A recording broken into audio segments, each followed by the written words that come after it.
A very warm welcome to the 26th episode of the podcast of the World Wind Energy Association, The World of Wind Power. My name is Stefan Gsänger, and it's my pleasure to welcome you today to talk about the second largest wind power market, which is now, I think many people think about it, discuss about what's going on there. That's the United States of America. And it's my great pleasure to have as our guest a very competent guest, Michael Barnard, who has been working on renewable energy for many, many years. Michael Barnard, you are kind of energy analyst working for an organization that is called, I'd say it's a think tank, the future of energy is electric. It's a great pleasure to welcome you, Michael. Hello. Stefan, pleasure to be here. Pleasure to talk to you in person. Michael, would you like to introduce yourself briefly for our audience so that they better understand where you come from, how you've come to renewable energy, and what your organization is doing?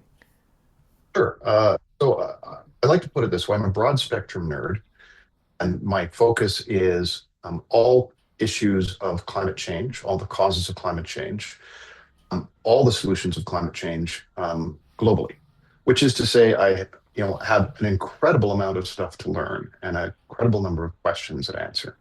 As a nerd, if I have a question, I just really have to get it answered.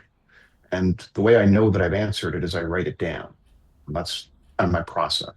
And so I publish prolifically as a byproduct of asking questions. The result of this is that I have a very broad and deep knowledge of multiple domains of decarbonization transformation. And now clients engage me to assist them with long-term strategic planning around that. TenneT and the Netherlands transmission system operator flew me in last year to help them with their 2050 decarbonization scenario for the country. Done decarbonization scenarios for Hawaii and Ireland. Investors, especially infrastructure investors, ask me to help them with investment theses and due diligence on investments.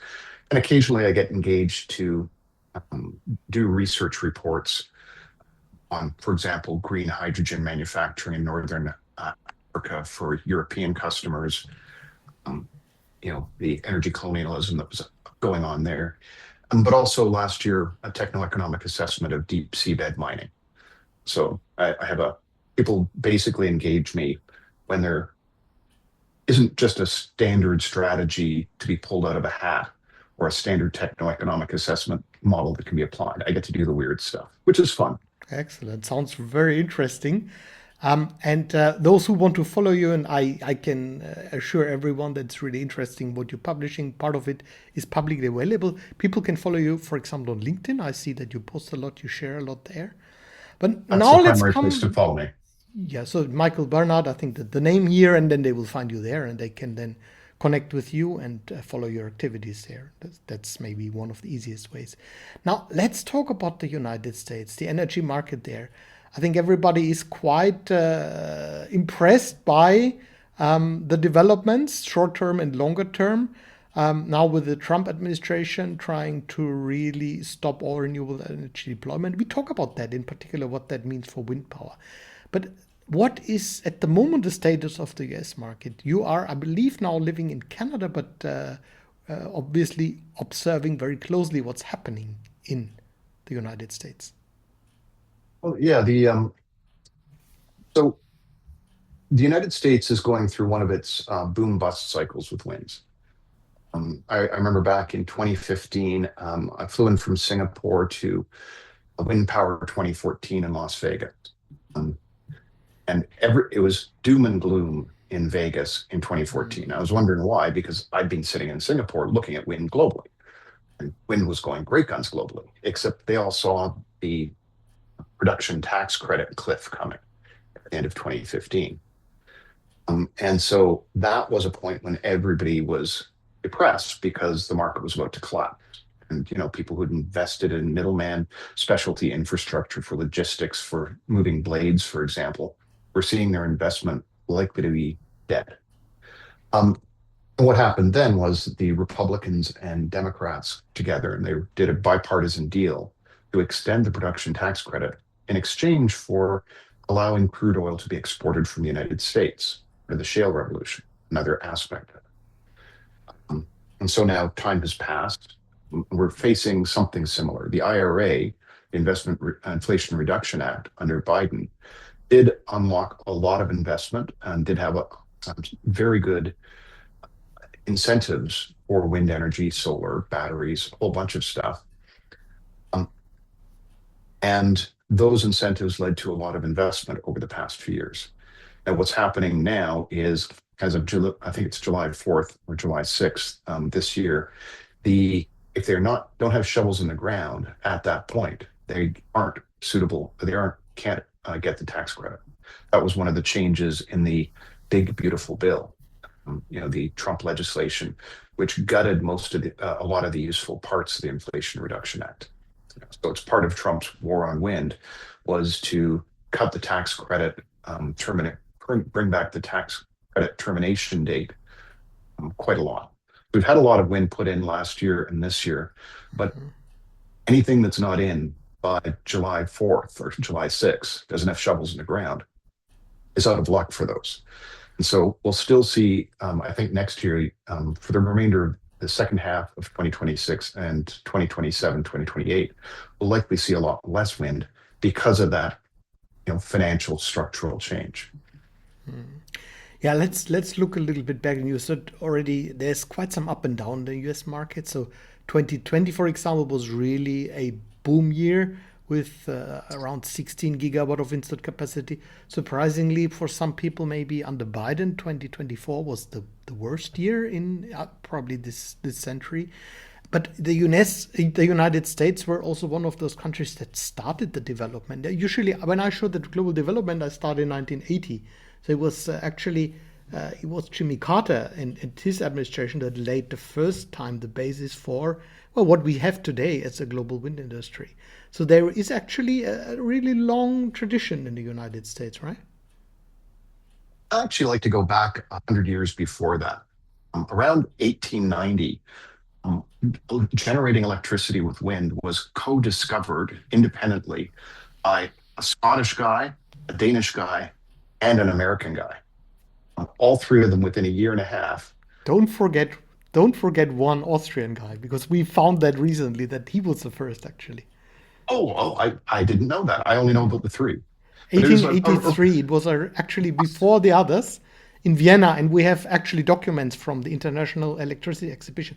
But it's true, it all happened within at least in a couple of years, or less than 5 years. And that's one of the things I like to tell people. It's like, you're not going to get new innovations in wind, because making things spin with wind and making electricity from that, these are incredibly basic and easy things to do.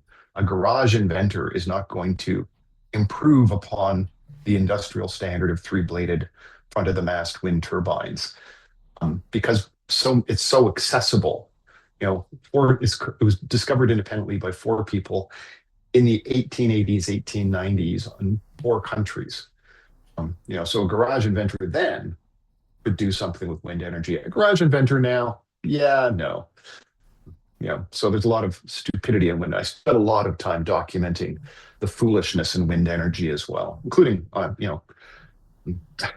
actually had PhD theses from University of Delft signed over to me in thanks for my publications on airborne wind energy, because I asked all the fundamental questions they weren't asking. So PhD theses love questions that aren't being asked. However, fast forwarding, the California was the hot it was the OPEC oil crisis, back to energy, where we're in the middle of yet another energy crisis, the 14th one since 1973, by the way. Every 4 years on average, we have an energy price shock. This is business as usual for the fossil fuel industry. So that one, which had actually led to the prohibition on exporting American crude, believe it or not, that was lifted in 2015, that one included a lot of wind energy. And so the Altamont Pass, Tehachapi Pass, I think I got that right, and there's another pass in California, had massive numbers of lattice mast wind turbines, very small ones. And they were the problematic ones because birds would roost on the latticework towers, and the blades spun really quickly, and the towers were sited on raptor soaring migration pathways. So it was kind of like the wrong technology for the wrong place. And a lot of the bad news about birds came from that, and they've repowered all of that. They've gotten rid of the latticework um, masts, so birds aren't roosting behind spinning blades. They moved them off of the soaring routes. Spent some time looking at that a few years ago. And so, bird mortality per megawatt of megawatt hour generated wind has plummeted since the 70s and 80s. And now it's, keeps being brought up, but it's just not a concern. I always say around wind energy. Wind energy, the biggest problem for avian species is climate change and fossil fuels. Yes, that is. I think we also have some species since wind turbines are there. Population has been growing like this in Central Europe, the red kite. So that is obviously not really a big challenge for those birds. Now, when we look at the United States, what you are saying is that the United States were not only part of this first industrial phase, I would call it, in the 1980s. They played a leading role, but already 100 years earlier, when the United States were one of the pioneers. So you can really say it's an American technology. And I know Paul Jape. You probably know Paul Jape as Yeah, well. of course, Yeah, he's on our board yeah, actually. Yeah. of course. When Paul started out by going around to farms and getting the old windmills that used to pump water and you know repatriating them for stuff. The wind power on farms for pumping water and ranches is an American tradition as well. It's as big as is almost as big as windmills pumping water in the Netherlands were, but for different purposes. Pumping it onto their land as opposed to pumping it into the ocean. Um, quite different use cases, but still the same thing. Um, By the way, this Austrian guy, he used such a traditional Halliday, I think it's called, model, and connected it with the generator. So it was also semi-American, this first of what we know now in Vienna. yeah, It was an American windmill connected with, I don't know, the type of that he used at that time. yeah. But today, it's also in the United States. It has become a big industry. So there is, of course, this up and down that we heard, but still Yep. last year around 6,000 megawatt of installed capacity. Who is now the main players in this sector? Well, unlike so, there's the rest of the world. Then there's Europe and North America. And I know when I was in Brussels a couple of years ago, the Dutch energy minister, from the Netherlands, was concerned about nacelles from China. Um, but obviously now one of the things I've been tracking for over a decade is the scoreboard for biggest wind turbine manufacturers globally. And it used to be Vestas and GE and Siemens, and then there was a Chinese one, and then there was somebody else, and then there was a Chinese one, and now it's Chinese, Chinese, Chinese, Chinese, and others.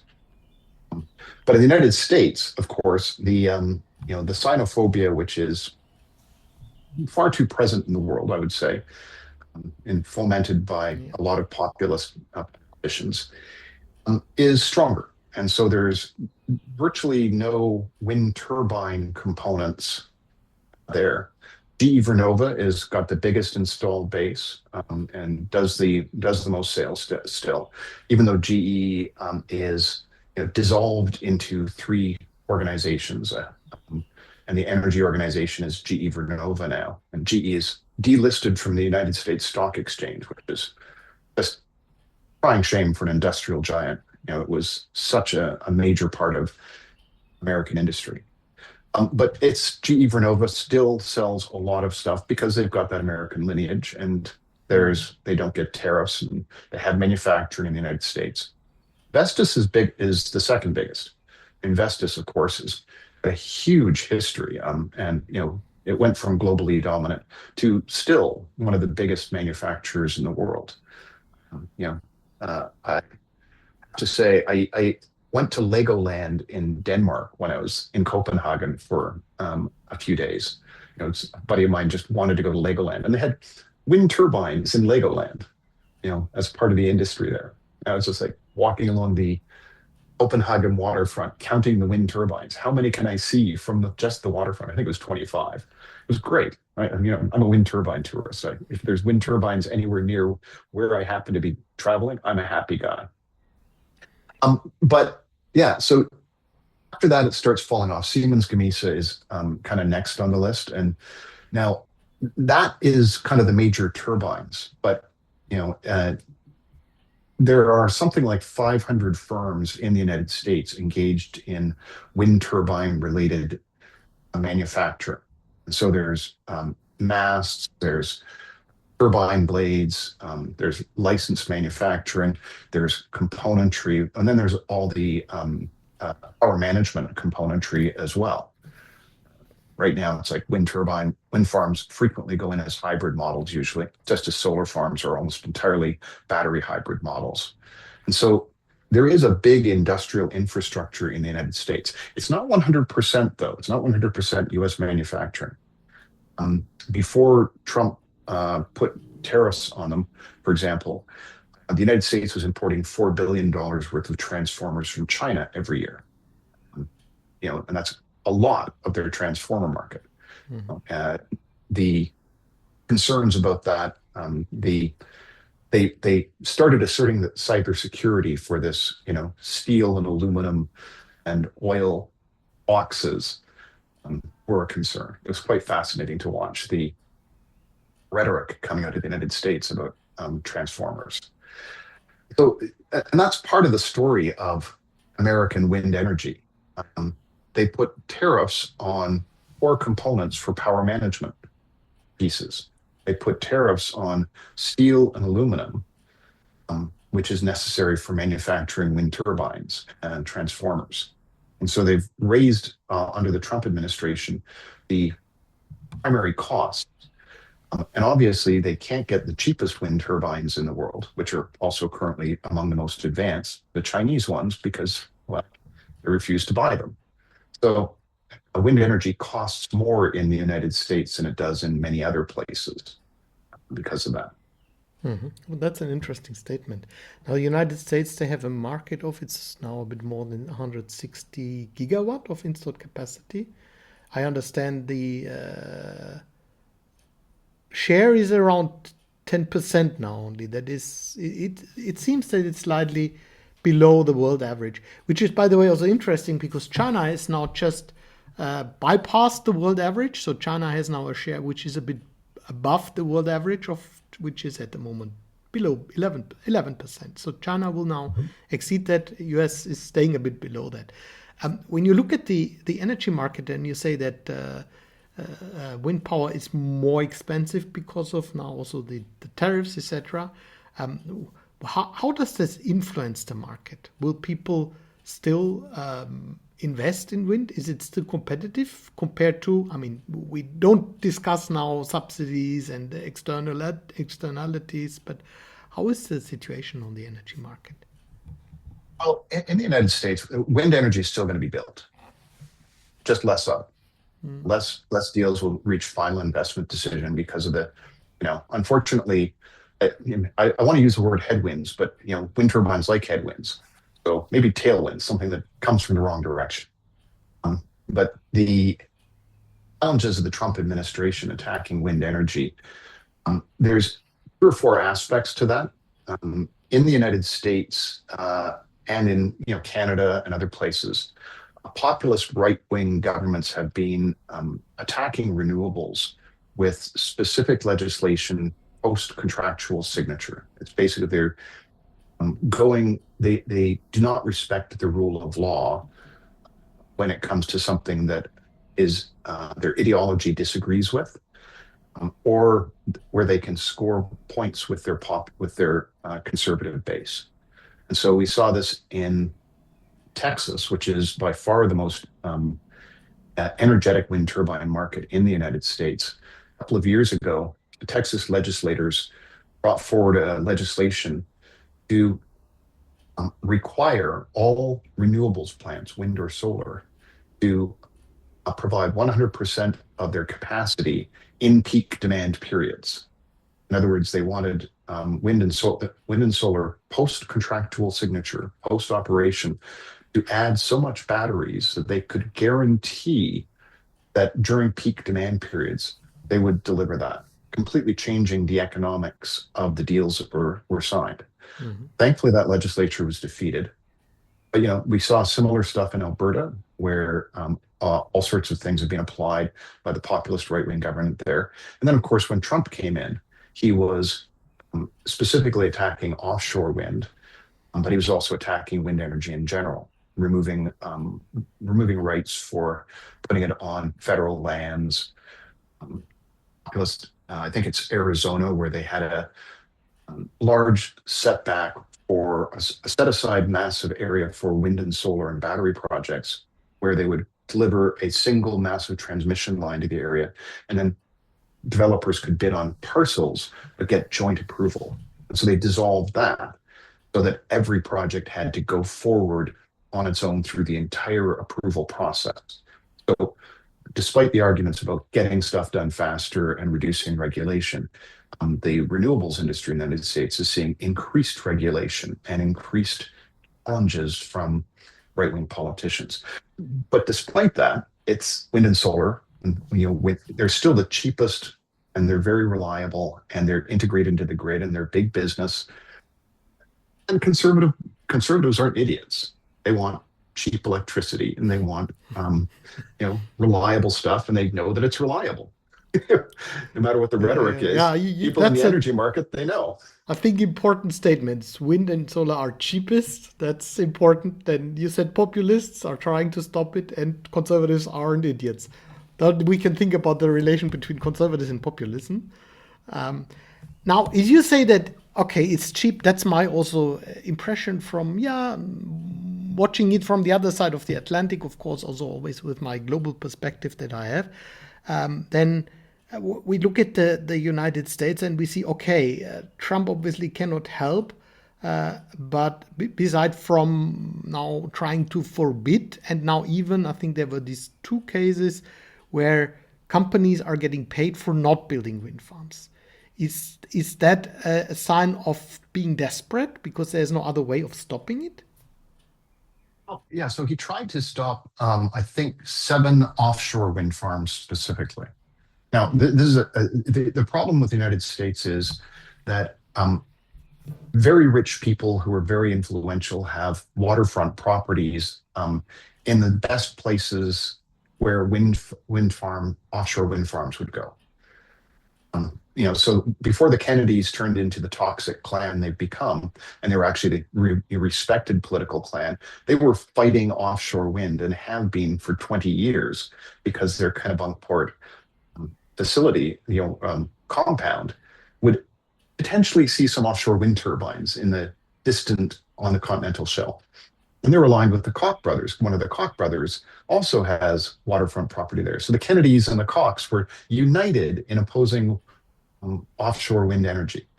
And Trump has, obviously been to parties in the Hamptons and all these things, and has long been opposed to offshore wind because, somebody from one of his golf courses might in the distance see a turning stick as opposed to the pin flags. I have to admit that entire process, and this happened in Australia as well. There's an island, King Island, in between Australia and Tasmania.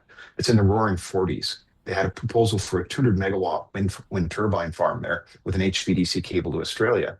And it was a brilliant proposition because the wind resource was extraordinary. And the developers of 2 golf courses shut it down. If golf can't coexist with wind turbines. I just don't get why golfers hate wind turbines. But so Trump did try to shut 7 down. One of them won their court cases and are proceeding, and one of them is actually providing power already from the initial portion of the wind farm. So they had delays and cost efforts due to Trump's actions. However, Total Energies, the French energy giant, did agree to stop its development of its 2 wind farm leases, one off the coast of Virginia and another a bit further north of there. And so in that case, think it was 885 million US dollars was paid to them by the United States government in order for them to forego their leases and pivot to oil and gas development, which is, I'm just going to say, like a $400 million ballroom for the White House. It's just not a good use of American money. I don't think any American would look at that and say, what? Yeah, that's a great thing. Let's pay a French energy giant almost $1 billion to not build something. Um, but it's actually, that one is okay because he lost his court cases, which is something that's fairly standard for Trump. He does a lot of stuff and he loses a lot of court cases. He lost the tariff court case. And so that on goods has been reduced. And so that's going to help for wind and solar and other renewables. What he did do that stuck, however, is he canceled a major transmission corridor that was designed to bring wind energy from the prairies into the high populated areas of the United States. Now, transmission is, as in Europe, one of the big challenges with renewables, with wind and solar. Places where there's lots of wind and sun and room for lots of wind farms and solar farms are not places where there's typically enormously high energy demand. So you have to have transmission, no surprise. The United States, like Europe, hasn't built transmission, didn't build it after 1980. And so we kind of got out of the habit in the West of building transmission because LEDs ate the energy growth market. And, the last round of data center hysteria about energy demand, those rounds never materialized either. So now the biggest problem that they have with the prairie states and New Mexico, where there's big wind opportunities and growth markets, is transmission. Now, Texas is a more rapidly growing state. It's mostly disconnected. In 1934, they said, join FERC, be regulated by a federal body? Heck no, we're going to go our own way with ERCOT. And so only recently, after the 2021 ice storm, did they actually agree to expand interconnectors with the other neighboring electricity grid things. So they're building some, but that's because their grid reliability was the worst in the continental United States. Like the United States average duration of outages in the electrical grid is about 2 hours per customer per year. That's a lot. Wow. Okay. Yeah, I know. And for context, Germany and Denmark are the reference cases I use because they have so much wind and solar, and they're 13 minutes per customer per year on average. And so the United States is 2 hours, but Texas was 4 hours. Wow, that's a lot. Yeah, I remember I had once a blackout. I was on holiday, but I noticed it later that I think they have half an hour, and that was in 10 years. So that matches that more or less. But now when you look at with the situation, you said, okay, there is some people obviously, or Trump uses several tools to stop, not just this case Total, where he's paying the company to build, but also with the power lines. Who are those that still are pushing for it? I mean, there is a wind sector. I mean, you mentioned that GE somehow still invested in that. You mentioned 500 other companies that are in the manufacturing process. They're, of course, obviously also developers, other developers, more local probably developers. Is there I don't know, from the community side or from the industry side, is there a momentum still to keep that development running? Well, you have to kind of think of the United States as it's like the EU, but without a sensible Brussels. It's got a dysfunctional Brussels. And so in the lack of a federal approach to things, major states will take up the slack. And so New York State and California are two of the most populous and richest states. And I think the California's economy, if it was a country, it would be the fifth or seventh country in the world by GDP. and while it's not a big wind energy market itself, um, its demand for electricity and its intent to decarbonize its energy remains very high, and so it's funding a lot of projects in the Midwest. So a lot of the growth areas are in areas that are going to be feeding California, and it can also get agreements with those states for transmission because it's such a big energy demand, and it can work with Arizona and Nevada or Ohio to get transmission built or repurpose transmission in some cases that was there for coal plants. And so California is an anchor. Texas, despite the politics, is an anchor because they just have they're an energy state, and they've got it's the biggest wind market in the United States and has been for years. They've built a lot more of it than any other state, and it's a rich state. So Texas is still a good market. And so if you kind of have to, when you're looking at the United States for pretty much anything these days, you have to say what if the federal, no matter what the federal government does, because it's going to go up and down like a yo-yo. That's what the United States has fundamentally proved, is that as a nation, it is unreliable and erratic now.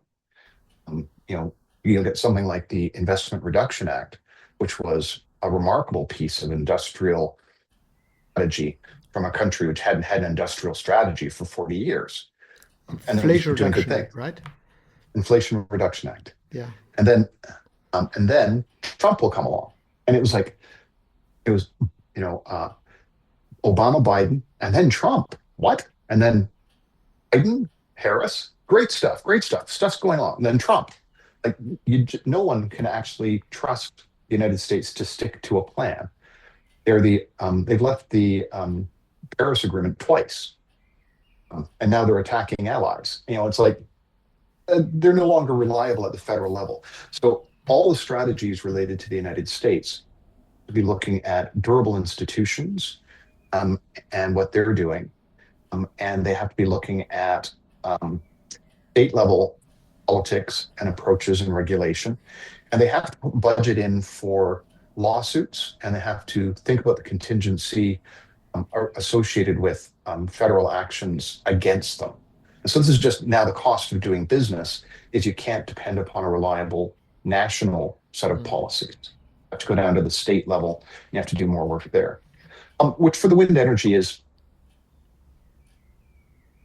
probably par for the course now anyway, because you still have to get social license in, and if you've got state policies and approaches, one of the big things that worked in the United States for years was the renewable portfolio standards, and that created explicit targets for wind and solar at a state level, and that enabled a whole bunch of movement of wind and solar as they moved forward.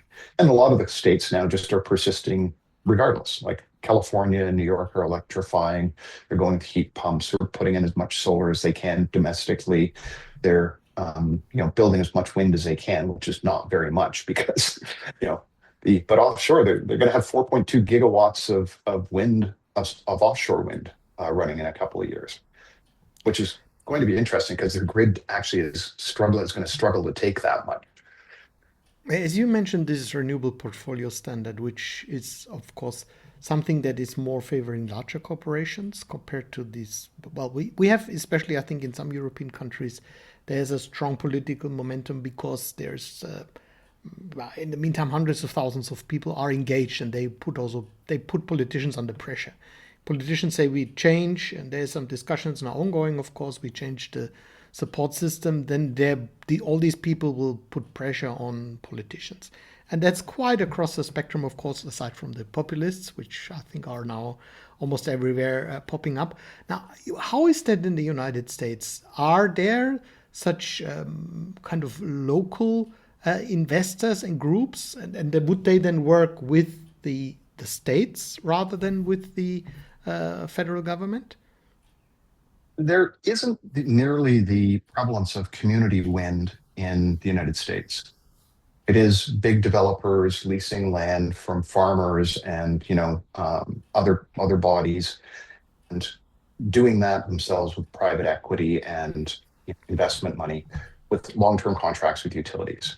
Like when I was in the Netherlands last year working with that, they took me to a hybrid wind, solar, and battery.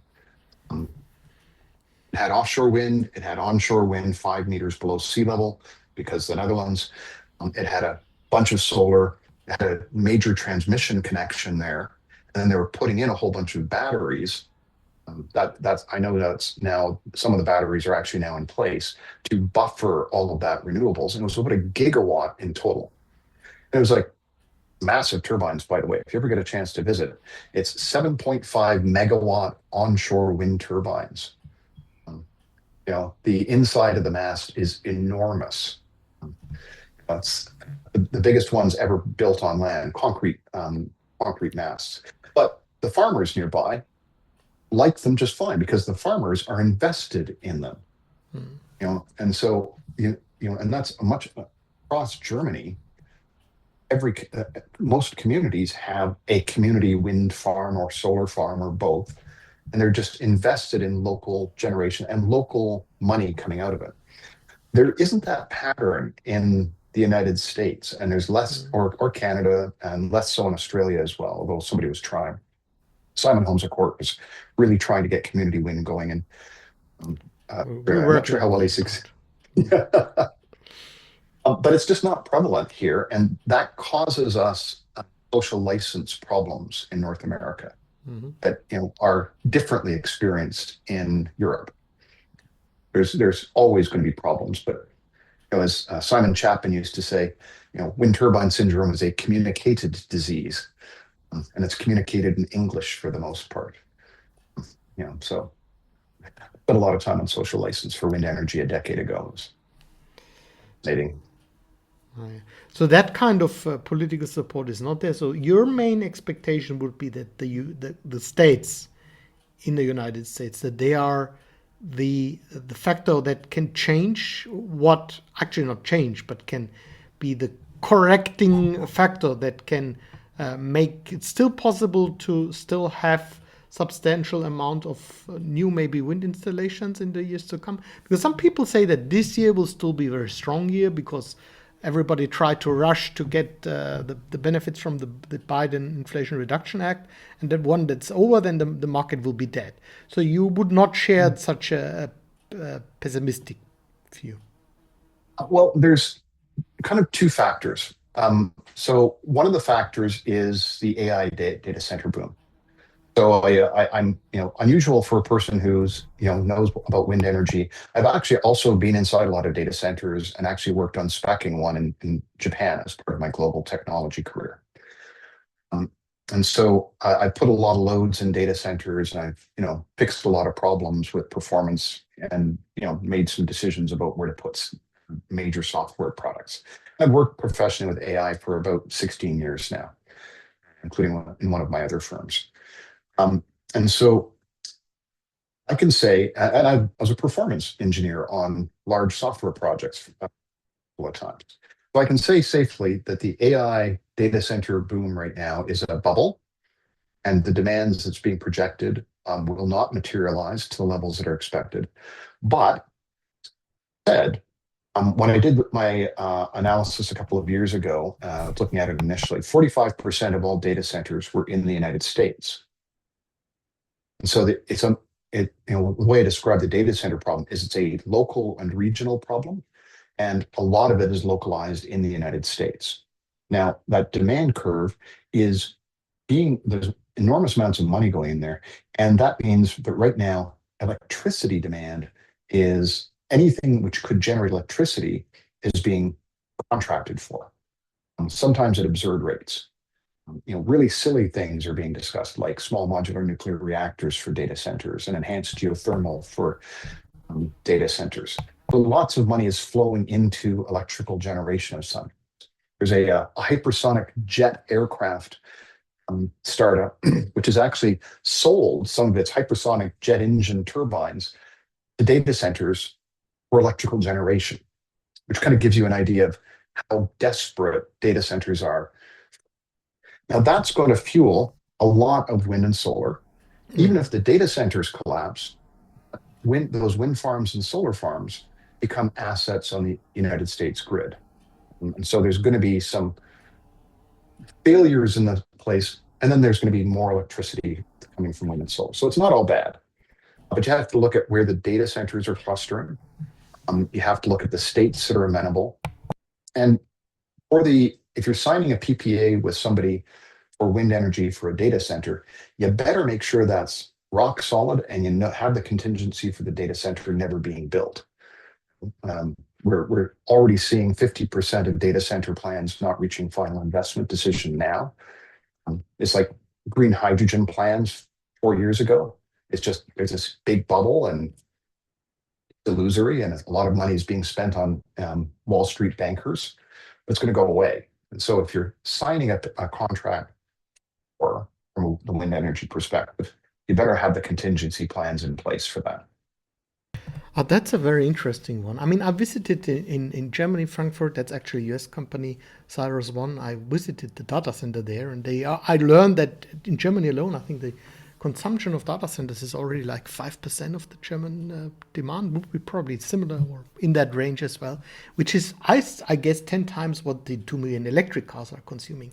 So you say that this is something that really can pull a little bit the market. You mentioned those small modular reactors, which you don't think I shared that with you. We know this one project now, somehow Bill Gates is behind it, where half of the money will come from state subsidies. So obviously wind and solar will be quite competitive in this. So that is something which can in the short term drive the market and the demand after these Inflation Reduction Act incentives have kind of faded away. Yeah, absolutely. Data centers get built in 2 to 4 years, and they need power in 2 to 4 years. Right now, gas turbines from GE take 7 to 10 years Oh, because, wow. and that's because the entire gas turbine industry globally knew that the market for gas turbines was drying up, and so they didn't invest in expansion. They just maintained the plants they had. And so now that there's more data center demand, they can't increase the demand. But now there's bidding wars, and there's things like the jet engines being used. So the data center community is looking for anything. But the only thing that can be built in 2 to 4 years is wind, solar, and batteries.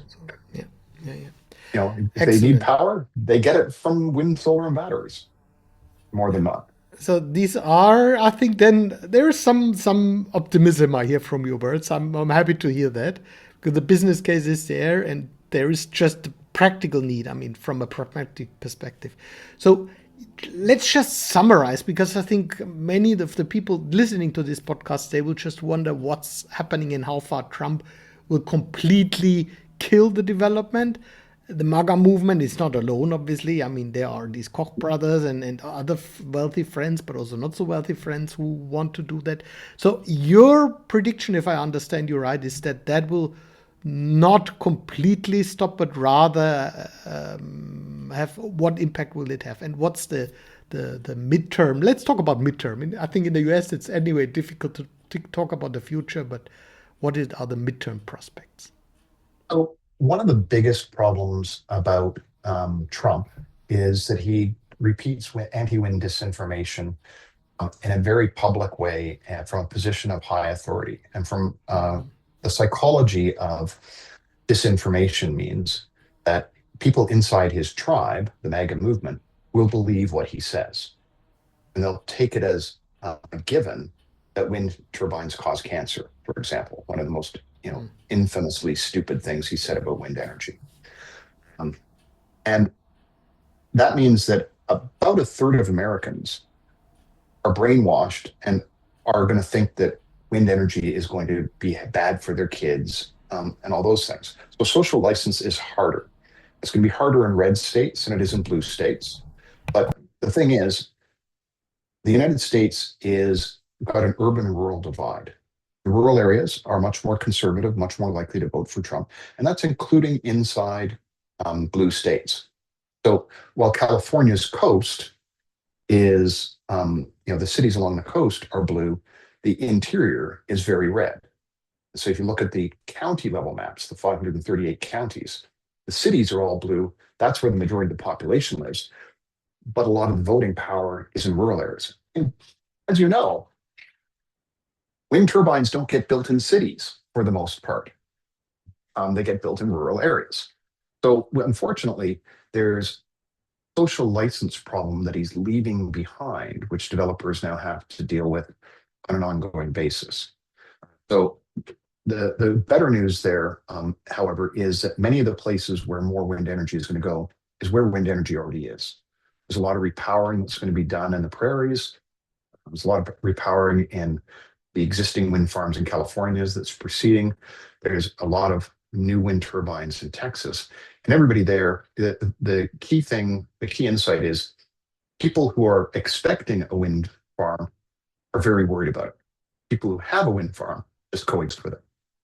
And so it's going to be interesting to see how the social license plays out. My buddy Mike Casey, who does social license for renewables organizations, is Tiger, I think it is undoubtedly going to be getting a lot of calls. But that's one thing. Thing two, though, is he's killing the transmission that's necessary for renewables. However, he's also big on data centers. And so he's going to be hearing from a lot of people like Bezos that they need power, and wind and solar and batteries are necessary for power. So much as he hates them, a lot of people in his power influence cycle are going to be making sure that stuff gets through. So it's an interesting problem area. It's going to leave psychological scars on the country.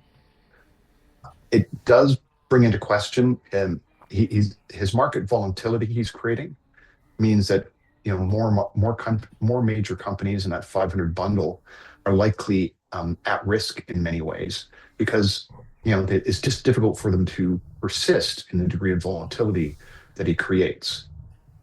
Companies are not built for volatility. So it's going to be interesting to see. But when you've got 10% of US electricity and data center demand that needs electricity, and you've got wind energy, which is one of the cheapest forms of electricity, the most, as you know, I'm sure you've related Bent Flugbjerg's chart with wind energy up near the top in terms of least likely to go over cost or over budget for mega projects. You've seen that chart, I assume? I'm not sure about that, but anyway, I get your point. Yeah. Mm-hmm. Okay, so very briefly, Professor Bent Flugbjerg, author with Dan Gardner of How Big Things Get Done, which was the breakout business book of 2023. He's assembled a data set of mega projects over $1 billion from around the world. He started doing that about 30 years ago with his team. Now they have over 16,000 mega projects in their database that are high quality. They know the original proposed schedule, the original proposed budget, and the original benefit case, and they know the reality of budget, schedule, and benefit case. Interesting. And so for mega projects, the iron rule of mega projects is that only 0.5% of mega projects are on schedule, on budget, and achieve their benefits. And he's got them grouped into 25 categories. Wind, solar, and transmission are three of the top four in terms of most likely mega projects to achieve schedule and budget. Nuclear projects are only better than the Olympics and nuclear storage facilities in terms of likelihood. We have, especially in Europe, a lot of experience with this 20 years almost delays and cost overruns of 5 times or more.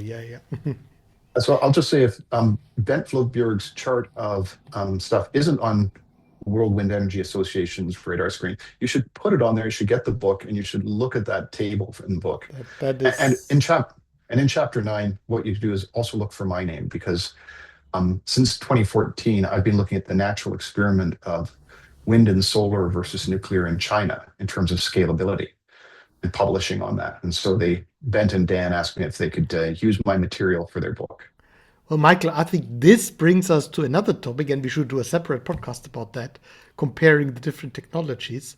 And I'd say now this concludes very well our discussion about the United States market, because I think it sheds light, additional kind of adds also some optimism regarding the United States market. I think it still will be a bit challenging for those who are investing in the United States, but there is more than a ray of hope, because there is a demand and people don't want to pay more than they should. And if electricity can be provided at a cheaper price, why would they go for another option? Yeah. So with this, I'd say thank you so much for your time, for sharing your insights. That's been very interesting, and I'm sure that our audience will find it interesting. If people want to contact you, I've already mentioned it. I think the best way is find you on LinkedIn, and then maybe there are any specific tasks for you as well. Then I'm sure you are open to discuss other aspects as well. With this, Absolutely. I'd say with this trying to shed some lights on what's going on in the United States, I hope we've managed that. Thank you very much to our audience. And again, a big thank you to you, Michael, for sharing your time with us. Okay, take care, Stefan. Thanks for having me.